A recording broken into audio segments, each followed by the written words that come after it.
Kreu i Partisë Demokratike Sali Berisha në mbledhjen me grupin parlamentar ka paralajmëruar një censur ndaj medias duke theksuar se nuk do të marrin pjesë në emisione nëse nuk do të kenë përballë kundërshtarët politik, por analist sipas tij të paguar nga qeveria. Të dashur moderator të emisioneve televizive,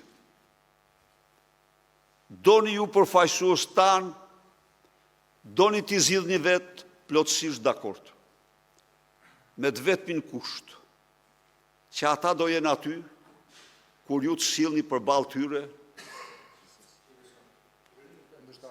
kundërshtarët. Po ata të jenë aty duke u sjell Lorencat ju, kjo nuk ndodh. Nuk ndodh. Duke sjell ballat, kjo nuk ndodh. Pse? Sepse kjo është një platformë censure. E pati u që nëzoren këto siamezet e amas, nëzoren se Sali Berisha në gusht pas ka marrë 90%. 90% të medjave. Përse në gusht, Edi Rama shtronte dreka dhe darka,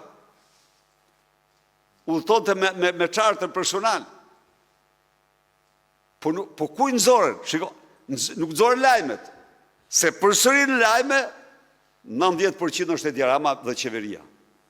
Teksa demokratët ende nuk i kanë të 6 kandidatët për kryetar bashkie, kryedemokrati deklaroi se për të 6 bashkit që do të mbahen zgjedhje të parakoshme, PD dhe alatët e saj kanë shprehur mbështetje për kandidat të pavarur.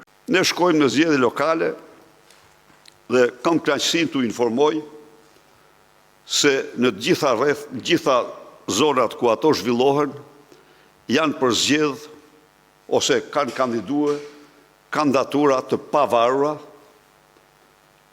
çka do të thotë që e kanë mirëpritur shumë këtë model të përzgjedhur kësaj here nga Partia Demokratike dhe alatët e saj. Kandidatura me reputacion të shkëlqyer, qoftë në Vlorë, qoftë që janë finalizim, në Berat, në Cerrik, në Mat, Tepelen, pra ne u ofruam qytetarëve një model, nuk është se kemi përdorur, ne kemi përdorur këtë edhe në vitet 2001 me radhë, nuk po mbalem këtu.